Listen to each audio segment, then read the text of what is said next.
ಎಲ್ಲರಿಗೂ ನಮಸ್ಕಾರ. Welcome back to my channel. ನಾನು ಗಾಯತ್ರಿ. ನಾನಿವತ್ತು ನಲ್ಲವರೆಕಾಯಿ ಪಲ್ಯ ಮಾಡೋಣ ಅಂದ್ಕೊಂಡಿದ್ದೀನಿ. ತುಂಬ ಚೆನ್ನಾಗಿರುತ್ತೆ ಇದು. ಚಪಾತಿಗೆ, ಅನ್ನಕ್ಕೆ, ರೊಟ್ಟಿಗೆ ಎಲ್ಲ ತಿನ್ಬೋದು. ಅನ್ನಕ್ಕೆ ಸೈಡ್ ಡಿಶ್ ಥರನೂ ಹಾಕ್ಕೊಂಡು ತಿನ್ಬೋದು. ಅಷ್ಟು ಚೆನ್ನಾಗಿರುತ್ತೆ ಇದು ಪಲ್ಯ. ಬನ್ನಿ ನೋಡೋಣ ಅದಕ್ಕೆ ಏನೇನು ಇಂಗ್ರೀಡಿಯೆಂಟ್ಸ್ ಅಂತ.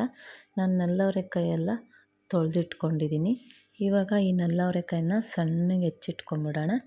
ಎಲ್ಲ ಫಸ್ಟೇ ಹೆಚ್ಚಿಟ್ಕೊಂಡಿದ್ದೀನಿ. ನೋಡಿ ಇಲ್ಲಿ ಬೌಲಲ್ಲಿ ಹಾಕ್ಕೊಂಡಿದ್ದೀನಿ. ನೋಡಿ ಈ ರೀತಿ ಎಲ್ಲ ಸಣ್ಣಗೆ ಹೆಚ್ಕೊಂಬಿಡ್ಬೇಕು. ಸಣ್ಣಗೆ ಹೆಚ್ಕೊಂಡು ಬೌಲಲ್ಲಿ ಹಾಕ್ಕೊಂಡಿದ್ದೀನಿ. ಈಗ ತೊಳ್ಕೊಳ್ಬೇಕು. ಒಂದು 2 ಸಲ ತೊಳ್ಕೊಳ್ಳೋಣ ಚೆನ್ನಾಗಿ. ಇನ್ನೊಂದು ಫ್ರೆಂಡ್ಸ್, ನಲ್ಲವರೆಕಾಯಿಗೆ ಇನ್ನೊಂದು ಹೆಸ್ರು ಹೇಳ್ತಾರೆ, ಚಪ್ರದ ಅವರೆಕಾಯಿ ಅಂತ. ನೀವು ಟ್ರೈ ಮಾಡಿ ಫ್ರೆಂಡ್ಸ್. ನಾನು ಹೇಗೆ ಮಾಡಿದ್ದೀನಿ ಅಂತ ಕಮೆಂಟ್ ಹಾಕಿ. ನೀರೆಲ್ಲ ಬಗ್ಗಿಸ್ಬಿಡೋಣ ಇದರಲ್ಲಿ. ಈಗ ಸ್ಟವ್ ಹಚ್ಕೊಂಡು ಒಂದು ಪ್ಯಾನ್ ಇಟ್ಟಿದ್ದೀನಿ. ಪ್ಯಾನ್ಗೆ ನಾನು ಎಣ್ಣೆ ಹಾಕ್ಕೊಳ್ತಾ ಇದ್ದೀನಿ. ಸ್ವಲ್ಪ ಎಣ್ಣೆ ಹಾಕ್ಕೊಳ್ತಾ ಇದ್ದೀನಿ.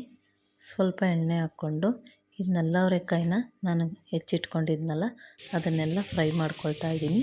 ಸ್ವಲ್ಪ ಹಸಿ ವಾಸನೆ ಹೋಗೋವರೆಗೂ ಫ್ರೈ ಮಾಡ್ಕೊಳ್ಬೇಕು.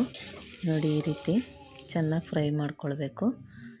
ಚೆನ್ನಾಗಿ ಫ್ರೈ ಮಾಡಿಕೊಂಡು ಅದೇ ಪ್ಯಾನಲ್ಲಿ ಮತ್ತೆ ಎಣ್ಣೆ ಹಾಕ್ಕೊಳ್ತಾ ಇದ್ದೀನಿ. 1 ಟೀ ಸ್ಪೂನು ಸಾಸಿವೆ ಹಾಕ್ಕೊಳ್ತಾ ಇದ್ದೀನಿ. 1 ಟೀ ಸ್ಪೂನು ಜೀರಿಗೆ ಹಾಕ್ಕೊಳ್ತಾ ಇದ್ದೀನಿ. 1 ಈರುಳ್ಳಿ ಕಟ್ ಮಾಡಿ ಇಟ್ಕೊಂಡಿದ್ದೆ ಸಣ್ಣಗೆ, ಅದನ್ನು ಹಾಕ್ಕೊಳ್ತಾ ಇದ್ದೀನಿ. ಕರ್ಬೇವಿನ ಸೊಪ್ಪು ಹಾಕ್ಕೊಳ್ತಾ ಇದ್ದೀನಿ. ಸ್ವಲ್ಪ ಫ್ರೈ ಮಾಡ್ಕೊಳ್ಳೋಣ. ಸ್ವಲ್ಪ ಫ್ರೈ ಮಾಡ್ಕೊಂಡಿದ್ದಾದಮೇಲೆ ಹಸಿಮೆಣ್ಸಿನ್ಕಾಯಿ ಒಂದು 3 ತೊಗೊಂಡಿದ್ದೆ, ಅದನ್ನು ಹಾಕ್ಕೊಂಡಿದ್ದೀನಿ. ಉದ್ದದಕ್ಕೆ ಕಟ್ ಮಾಡಿ ಇಟ್ಕೊಂಡಿದ್ದೆ. 1 ಟೀ ಸ್ಪೂನು ಅರಶಿನ ಹಾಕ್ಕೊಳ್ತಾ ಇದ್ದೀನಿ. ನೋಡಿ ಈಗ ಸ್ವಲ್ಪ ಚೆನ್ನಾಗಿ ಫ್ರೈ ಮಾಡ್ಕೊಳ್ಳೋಣ. ನಂತರ ನಾವು ಶುಂಠಿ ಬೆಳ್ಳುಳ್ಳಿ ಪೇಸ್ಟು 1 ಸ್ಪೂನ್ ಹಾಕ್ಕೊಳ್ತಾ ಇದ್ದೀನಿ. ಇದನ್ನು ಫ್ರೈ ಮಾಡ್ಕೊಳ್ಳೋಣ. ಸ್ವಲ್ಪ ಹಸಿ ವಾಸನೆ ಹೋಗೋವರೆಗೂ ಫ್ರೈ ಮಾಡ್ಕೊಳ್ಳೋಣ. ಟೊಮೆಟೊ 1-2 ಕಟ್ ಮಾಡಿ ಇಟ್ಕೊಂಡಿದ್ದೆ, ಸಣ್ಣಗೆ ಹೆಚ್ಚಿಟ್ಕೊಂಡಿದ್ದೆ, ಅದನ್ನು ಹಾಕ್ಕೊಂಡು ಫ್ರೈ ಮಾಡ್ಕೊಳ್ತಾ ಇದ್ದೀನಿ. ರುಚಿಗೆ ತಕ್ಕಷ್ಟು ಉಪ್ಪು ಹಾಕ್ಕೊಳ್ತಾ ಇದ್ದೀನಿ. ನೋಡಿ ಇವಾಗ ಆಯಿತು. ಇವಾಗ ಧನಿಯಾ ಪುಡಿ 1 ಸ್ಪೂನ್ ಹಾಕ್ಕೊಳ್ತಾ ಇದ್ದೀನಿ. ಖಾರದ ಪುಡಿ 1 ಸ್ಪೂನ್ ಹಾಕ್ಕೊಳ್ತಾ ಇದ್ದೀನಿ. ಯಾಕಂದರೆ ನಾವು ಹಸಿಮೆಣ್ಸಿನ್ಕಾಯಿ ಬೇರೆ ಹಾಕಿದ್ದೀವಿ. ನೋಡ್ಕೊಂಡು ಮಾಡಿ ಫ್ರೆಂಡ್ಸ್. ನೋಡ್ಕೊಂಡು ನಿಮ್ಗೆ ಎಷ್ಟು ಬೇಕಷ್ಟು ಖಾರ ಹಾಕ್ಕೊಳ್ಳಿ. ನೋಡಿ ಈಗ ಸ್ವಲ್ಪ ಫ್ರೈ ಮಾಡಿದ್ದಾಯಿತು ಧನಿಯಾ ಪುಡಿ, ಖಾರದ ಪುಡಿನ.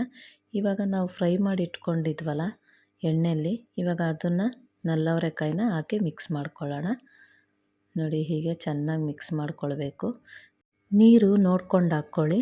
ನಿಮಗೆ ಗ್ರೇವಿ ಥರ ಬೇಕಂದರೆ ಒಂದು ಸ್ವಲ್ಪ ಹಾಕ್ಕೊಳ್ಳಿ ನೀರು. ನೋಡಿ ಇವಾಗ ನಾನು ಸ್ವಲ್ಪ ಹಾಕ್ಕೊಂಡಿದ್ದೀನಿ ನೀರನ್ನ. ಈಗ ಮುಚ್ಚಿಟ್ಟು ಬಿಡೋಣ. ಪ್ಲೇಟ್ನ ಮುಚ್ಚಿಬಿಟ್ಟು ಸ್ವಲ್ಪ ಬೆಂದ್ಕೊಂಡಿದ್ದಾದ್ಮೇಲೆ ತೆಗಿಯೋಣ. ನೋಡಿ ಇವಾಗ ಆಗಿದೆ. ನೋಡಿ ಇವಾಗೆಲ್ಲ ಬೆಂದಿದೆ ಕಾಯಿ. ಸಣ್ಣದಾಗೆ ಕೊತ್ತಂಬರಿ ಸೊಪ್ಪು ಹೆಚ್ಚಿಟ್ಕೊಂಡಿದ್ದೆ, ಅದನ್ನು ಹಾಕ್ಕೊಳ್ತಾ ಇದ್ದೀನಿ. ನೋಡಿ ಇವಾಗ ಚೆನ್ನಾಗಿ ಮಿಕ್ಸ್ ಮಾಡ್ಕೊಳ್ಳೋಣ. ನೋಡಿ ಇವಾಗ ನಲ್ಲವರೆಕಾಯಿ ಪಲ್ಯ ರೆಡಿ ಆಯಿತು. ತುಂಬ ಚೆನ್ನಾಗಿರುತ್ತೆ. ನೀವು ಟ್ರೈ ಮಾಡಿ ಫ್ರೆಂಡ್ಸ್, ನಾನು ಹೇಗೆ ಮಾಡಿದ್ದೀನಿ ಅಂತ. ನನ್ನ ವಿಡಿಯೋ ಇಷ್ಟ ಆದರೆ ಲೈಕ್ ಮಾಡಿ, ಕಮೆಂಟ್ ಮಾಡಿ, ಶೇರ್ ಮಾಡಿ ಮತ್ತು ಸಬ್ಸ್ಕ್ರೈಬ್ ಮಾಡ್ಕೊಂಡು ನೋಡಿ. ನೀವು ಸಬ್ಸ್ಕ್ರೈಬ್ ಮಾಡ್ಕೊಂಡು ನೋಡಿದ್ರೆ ನಾನು ಯಾವುದೇ ಒಂದು ವಿಡಿಯೋ ಹಾಕಿದ್ರು ಫಸ್ಟ್ ನೋಟಿಫಿಕೇಷನ್ ನಿಮಗೆ ಬರುತ್ತೆ. ಹೀಗೆ ಸಪೋರ್ಟ್ ಮಾಡ್ತಾಯಿರಿ. Thank you friends.